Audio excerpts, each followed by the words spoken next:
Hello, everybody. Happy Christmas Eve and welcome to your daily pop of positivity.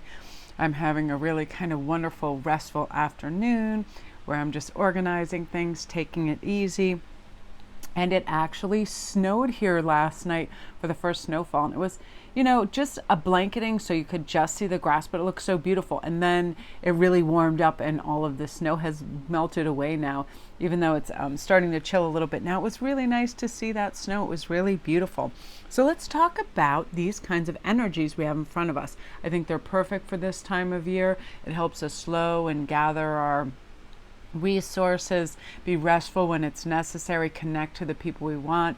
I had the funnest time going on IG this morning and just sending virtual Christmas cards and just talking a little bit to people. But again, I have to watch myself because that's something, it's almost like addictive. You want to go on and just start talking to everybody, and then it is hard to kind of to transit out of that, because you get so in the moment of all of that, and then you recognize that hours go by. But let's talk about these secret seances. I love this.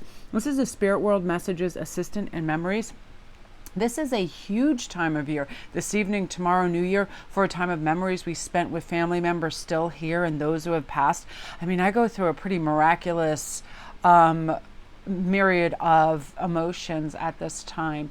I have a lot of my family has passed on, my immediate family, and where I miss them, I still feel them with me, and I remember all the happy memories and the funny, silly things that we did in our crazy Christmases and their raucous New Years in the 80s. Like, it's really, really nice. So let's connect right now and ask that those that have departed to come and spend a little time with us, send us messages. You might find your Christmas tree lights going a little bonkers. Light a candle for them, say hello, welcome them in. It's that beautiful energy of, the time of an awakening. The traumas, wounds, heartaches of our past are going to become over now because we're brave enough to confront them and just burn them down and move forward into this new year and this new way. We have assistance from our guides very strongly this time of year, which is really nice.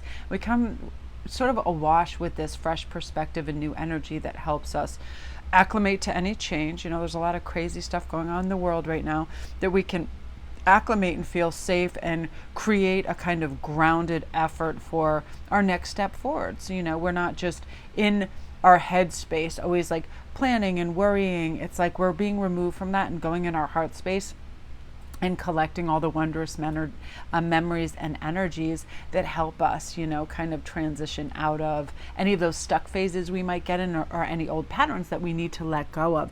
And beautiful messages are going to come through. Just ask for them. Say, I would love it through the form of whatever. Bird activities, leave me feathers. That's why I love pendulum work and like just lighting a candle. I really feel the presence of energies with that. And it's a wonderful time of year to do this and to connect. Now let's talk about self's peace, agent of change, impact, and importance.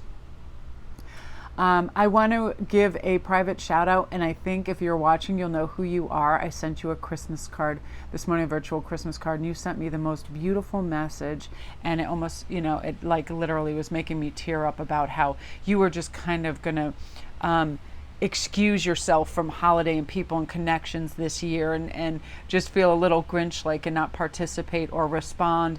And it was just sort of this air and this feeling around you. And then when you got my virtual card, it was like it sparked something in you that was like, why would I want to do that? Why would I not want to be present for relatives and friends when I can be?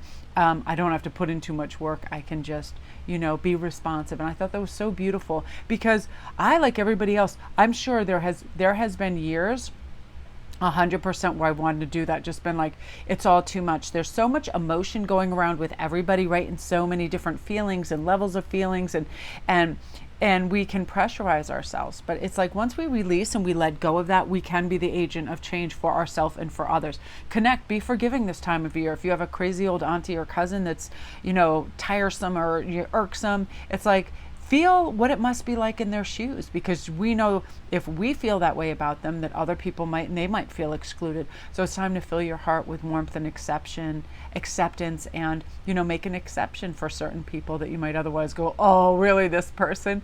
Love, love, love. It's a time of peace. I feel like when people go out and they just smile and they're restful and in a good headspace, it's very healing for so many people, and it's very important this time. People have a huge impact on one another, whether they like to admit it or not. We all know if we have somebody that gives us that stink eye and frown, out when we're out in public, whether we got their parking spot, whatever it is, it affects us for a while. That energy is contagious, so we're trying to spread and impart wonderful energy. This beautiful kind of like charismatic, cheerful, refreshing energy that's sometimes absent in everyday life. And you can be a conduit for that. So let's look at raising winds, magical release, calling intentions, and stronghold. Like, what's a great intention you want to set for yourself this evening? Just set it. What is my intention? I want to.